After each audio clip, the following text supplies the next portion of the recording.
ଦେଖିପାରୁଥିବ ସାଙ୍ଗମାନେ ପ୍ରବଳ ଆଇଟମ ପୁରା ଏଠି ଥୁଆ ହେଇଛି। କିଏ କଣଟା ଖାଇବ ମାନେ କିଛି ଜଣା ପଡୁନି।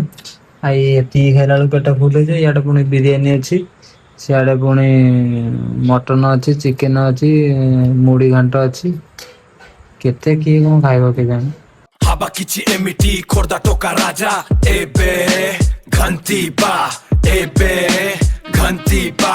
ହାय ଫ୍ରେଣ୍ଡସ୍, ଗୁଡ୍ ମର୍ଣ୍ଣିଂ। ପୁଣି ଏକ ନୂଆ ବ୍ଲଗରେ ତମମାନଙ୍କୁ ସ୍ୱାଗତ ଜଣାଉଛି। ତ ସାଙ୍ଗମାନେ, ୟା ନାଁ ହଉଛି ପୁଚୁ। ଆକୁ ମୁଁ ପଚାରିବି ଗୋଟେ କଥା, ଏ ପୁଚୁ କହିଲୁ ଜାତିର ପକ୍ଷୀ ନାଁ କଣ?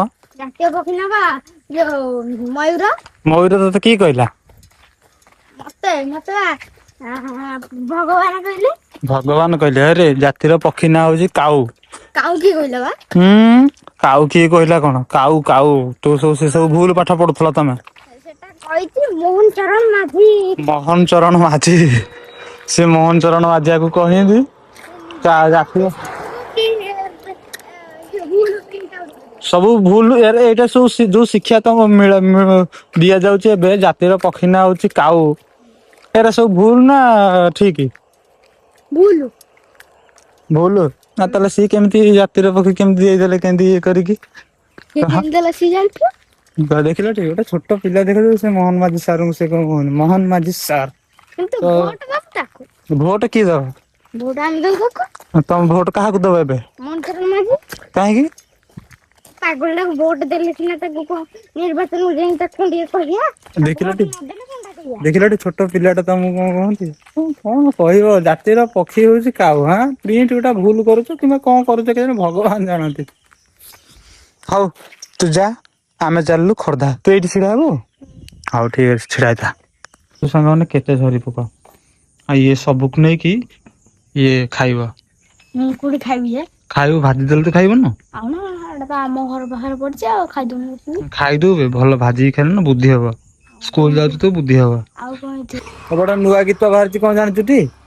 ନିମ୍ବଡା ନିମ୍ବଡା ନିମ୍ବଡା ଟ୍ରା, ନିମ୍ବଡା ନିମ୍ବଡା ନିମ୍ବଡା ଟ୍ରା। ସେ ଗୀତ ଜାଣିଛୁ ଟି? କୋଉ ଦିନ ବାହାରିଲା? କୋଉ ଦିନ? ଅଷ୍ଟମ ଶ୍ରେଣୀ ବହିରେ 103 ନା 108 ପେଜରେ ଆଡେଇ ଦବ। କୃତି ବହିରେ ବାହାରିଯିବ ନିମୁଡା ନିମୁଡା ଗୀତ। ନିମ୍ବଡା ନିମ୍ବଡା କୋଉ କ୍ଲାସରେ? ଅଷ୍ଟମ କ୍ଲାସ। ଅଷ୍ଟମ କ୍ଲାସ ରେ 103 ପେଜରେ 103 ନା 108 ପେଜରେ ଅଛି ନିମ୍ବଡା ନିମ୍ବଡା ଗୀତ ନା। ଯାହା ହଉ ବଢିଆ, ମୋହନ ମାଝି ସାର୍ କେତେ ପ୍ରାଉଡ ଫିଲ୍ ମୁଁ କରୁଛି ସତରେ, ବହୁତ ବଢିଆ। ଅଲଟ୍ରାସାଉଣ୍ଡ କରିବା ପାଇଁକା ସେ ଭିତରକୁ ଯାଇନ୍ତି। ମୁଁ ବି ଯାଇଥିଲି, ଆଉ ବସିକି ଆସିକି ଏଠି ବସି ବୋରିଂ ହେଇଗଲି। ଗାଡି ଲାଷ୍ଟ ବେଳକୁ ପଳେଇ ଆସିଲି। ମୁଁ କହିଲି ଏଇଠି ମୁଁ ବସିଛି, ତମେ ଯାଅ କରିକି ଆସ। ତ ସାଙ୍ଗମାନେ ଏଠି ବସିକି ମୁଁ ରୋଷେଇ କରୁଛି ମଟନ ତରକାରୀ ହେଲା। ତାପରେ ନିଜ ପାଇଁ ଦେଖ, ଏଠି ପୁରା ଗୋଡ ରେଡି କରିକି ରଖା ହେଇଛି ପୁରା। ଆଉ ସିଏ ତ ସେଠି ଖାଲି ଭୋଗୁଛି ଖାଲି। ଆଉ ଏଠି ଧୂଆଁ ତ ଯୋଉ ଭଳିଆ ହଉଛି, ରୋଷେଇ କରି ହଉନି।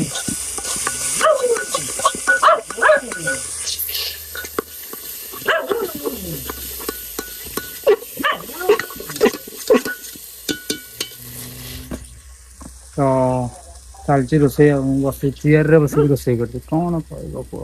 ତ ସାଙ୍ଗମାନେ, ଆମେ ଖୋର୍ଦ୍ଧାରୁ ଆସିଲା ବେଳକୁ 2:30 ପାଖାପାଖି ହେଇଗଲା। ଏବେ ଟାଇମ ହେଇଯାଉଛି 4:30 ପାଖାପାଖି। ଏବେ ସବୁ ଆଇଟମ ରେଡି ହେଲା, ଦେଖିପାରୁଥିବ କେତେଟା ଆଇଟମ ପୁରା ଏଠି। ଏବେ ଆମେ ସମସ୍ତେ ମିଶିକି ଖାଉଛୁ। ଦୀପା ଯାଇଛି ସେପଟକୁ, ମାମା ଏପଟେ ବସିଛନ୍ତି, ମୁଁ ଏଠି ବସିକି ଖାଉଛି। 4:30 ହେଲାଣି ଆସିକି। 4:30 ପରା। ତ ଆଉ କିଛି କହିପାରିବିନି, ମୁଁ ଆଗ ଖାଇଦିଏ ତାପରେ ଯାଇ କଥାବାର୍ତ୍ତା। ତ ଦେଖିପାରୁଥିବ ଗୋଟେ ବାହାଘର ହଉଥିଲା, ଆମେ ଯାଇନଥିଲୁ ବୋଲି ଭୋଜି ସିଏ ପଠେଇଲେ।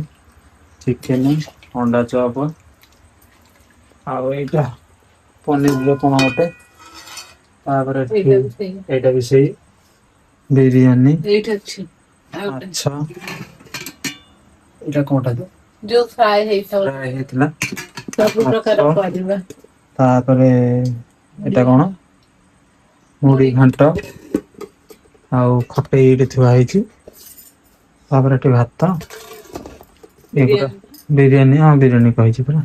ଏ ସବୁକୁ ନେଇକି ସେମାନେ ନେଇକି ଆସିଲେ ଯାଇକି। ତାପରେ ଏବେ ଏମିତି କଣ ଦେଖା ହାଉଛି କି? Light login? ଲାଇଟ ଲଗେଇଛି ଯେ, ଫ୍ଲାସ ଲାଇଟ ଅନ ଅଛି ଯେ, କିନ୍ତୁ ହେଲେ ଫ୍ଲାସ ଲାଇଟ ସେଥିରେ ଇଏ ହଉଛି। ଆଉ ଦୀପା ଏଠି ସବୁ ଗରମ କରୁଛି। ପୁରା ଗରମ ନ କଲେ ଖାଇବାକୁ ଭଲ ନା। ଆମେ ଲାଇଟଟା କାରଣ ଏଥିପାଇଁ ବନ୍ଦ କରୁଛୁ ଏଠି ନୁ ପୋକ ବହୁତ ଉଡୁଛନ୍ତି, ସେଥିପାଇଁକା ଆମେ ଲାଇଟଟାକୁ ବନ୍ଦ କରିଦେଇଛୁ। ଏଇ ମୋବାଇଲ ଫ୍ଲାସ ଲାଇଟରେ ଆସି କାମ ଚଲେଇଛି। ତ ଯାଉଛି ଏଇଠି ଦୀପା ଏଠି ବସିଛି। ତାପରେ ଆଜି ଆମ ବେବିକୁ ଆମେ ଅଲଟ୍ରାସାଉଣ୍ଡ କରିବା ପାଇଁ ଯାଇଥିଲୁ। ହଁ ଦେଖିଲୁ ଆଜି ମାନେ ଅଲଟ୍ରାସାଉଣ୍ଡ ସେଇଠାରେ ଆମେ ଦେଖିଲୁ ଆଜି। ଆଉ ତ ଅଲଟ୍ରାସାଉଣ୍ଡ ପେପରଟା କୋଉଠି ରଖିଛୁ? ନାଇଁ ଏବେ ତମକୁ ଦେଖେଇବିନି, ତମକୁ ଯେତେବେଳେ ଦେଖେଇବା କଥା ସେତେବେଳେ ଦେଖେଇବା ନା ଏବେ ଦେଖେଇବ ଯେତେବେଳେ ଦେଖିବା କଥା ସେତେବେଳେ ଦେଖେଇବି ତମକୁ। କାଲି ପୁଣି ଯିବା। କଣ କାଲି ଯିବା? ହଁ ଆମେ ପୁଣି ଅଲଟ୍ରାସାଉଣ୍ଡ କରିକି ନେଇ ଆସିଥିଲୁ। ଆସିଲା ବେଳକୁ ଡକ୍ଟର ଆଜି ଆସିନଥିଲେ। ଆଉ କାଲି ଆମେ ପୁଣି ଡକ୍ଟରଙ୍କୁ ବସିଥିଲୁ ସେଠି ଦେଖେଇବା ପାଇଁ ନା ଦୀପା କାଲି ସକାଳୁ ସତ ନା ମିଛ? ଜଲ୍ଦି ଯିବା। ହଁ ଜଲ୍ଦି ଯିବା। ମୁଁ ବାବାଙ୍କୁ ଛାଡ଼ିକି ପଳେଇବି, ତାପରେ ପଳେଇ ଆସିବି।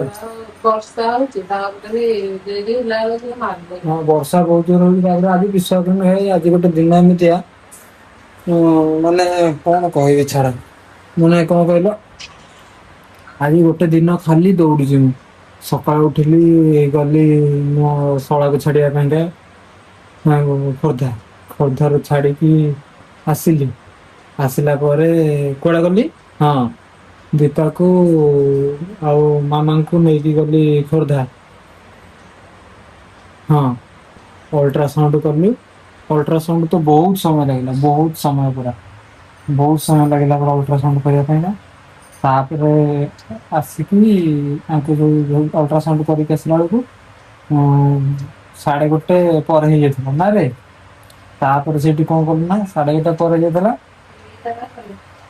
ହଁ 2ଟା ପାଖାପାଖି ହେଇଥିଲା। ତାପରେ ଆସିକିନା ତ ଭାତ ଖାଲି ତ କରିଦେଇକି ଯାଇଥିଲୁ। ଆସିଲୁ ପୁଣି ତରକାରୀ କଲୁ। କେତେ ପ୍ରକାର ତରକାରୀ କଲୁ ଦେଖ। ଚିକେନ କଲୁ ଆଉ ସରି କଣ ତ ଚିକେନ କଲୁ, ମାଛ 2 ପ୍ରକାର କଲୁ।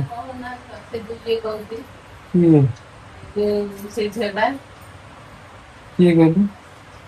ସିଏ କହିଲୁ କଣ ହେଲା। ତ ତାପରେ କଣ କଲୁ ନା ଗୋଟେ ଛୋଟ ଛୋଟ ମାଛ ଆଣିଥିଲୁ ତାକୁ ଗୋଟେ ବେସର କଲୁ।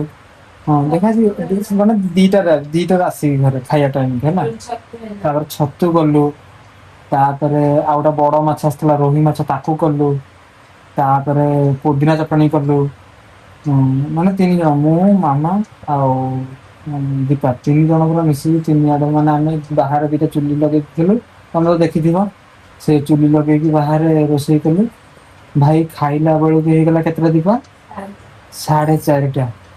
ମାନେ କୁହନି ତାପରେ ପୁଣି କଣ କଲି ସେତିକି 2ଟା ତରକାରୀ ଖଣ୍ଡେ ହେଇଛି। ମାଛ ତରକାରୀ ଗୋଟେ ହେଇଥିଲା, ଚିକେନ ଟା ହେଇଯାଇଥିଲା।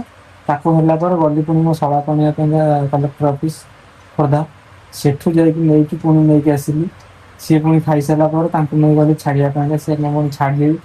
ଛାଡିକି ଆସିଲା ପରେ ଆଉ ଯାହା କାମ ଥିଲା କାମ କଲି। ତାପରେ ଭଣ୍ଡା ଗଛରୁ ଭଣ୍ଡା ପାରିକି ଆଣିକି ଭଣ୍ଡା ପାରିଲି। ଦୀପା ଏମାନେ ସବୁ ରୋଷେଇ କଲେ। ତାପରେ ସେଠୁ ପୋଦିନା ଚଟଣି ହେଲା। ତାପରେ ଆଳୁ କଲରା କଟା ମୁଁ କାଟିଦେଲି। ଦୀପା ସେଠୁ ଭଜା କଲା। ଏଇ ସବୁ କଲାବେଳକୁ 4:30 ହେଇଗଲା ଭାଇ ଖାଇବା ପାଇଁ। ତାପରେ ଖାଇକି ସେଇଠୁ ସାଙ୍ଗେ ସାଙ୍ଗେ ସେଇଠୁ ଗଲି ପୁଣି ଗୋଟେ କଣ ଗୋଟେ ଧୂପକାଠି ଆଣିବା ପାଇଁ ଯାଇଥିଲି। ଚୋଟାପଡା ଗଲି। କୋଉ ଲାଇଟ ଟା ଜଳୁନି? ସେଇଟା ଖରାପ ହେଇଯାଇଛି ନା କଣ? ହଁ ଯାଉଛି କହିଦେଇକି ଯାଉଛି। ତ କଣ କଲୁ ନା ପୁଣି ସେଠୁ ଗଲି ଯାଇକି ଧୂପକାଠି ଧରିକି ଆସିଲି। ଧୂପକାଠି ଧରିକି ଆସିଲା ପରେ ଏବେ ପୁଣି ଯାଇଥିଲି। ଏବେ ଟାଇମ ହବ 7:30 ହେଲା। ଏବେ ପୁଣି ଏଇଠି ଯାଇଥିଲି। ଏଇଠି ପୁଣି ଖୋର୍ଦ୍ଧାରୁ ଏଇଠି ଆସିକି ଏଇଠି ଜଷ୍ଟ ବସିକି ତମ ସାଥିରେ କଥା ହଉଛି। କଣ କରିବି ଦୁନିଆ କାମ ପ୍ରବଳ କାମ।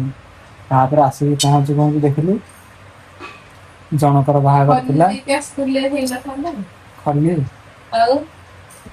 ତାପରେ ଆମେ ଆସିଲା ବେଳକୁ ସେ ସବୁ ପଠେଇଦେଲେ ସବୁ ଭୋଜି। ତାପରେ ଦୁନିଆ ଘରେ ଦୁନିଆ ମାନେ ଆଇଁଷ ତରକାରୀ ହେଇଥିଲା, ମାଛ 2 ପ୍ରକାର, ଚିକେନ ଚିକେନ ସବୁ ହେଇଥିଲା। ସେ ସବୁ ଦିନରେ ତ ଯାହା ଯେମିତି କରି ଖାଇଲୁ।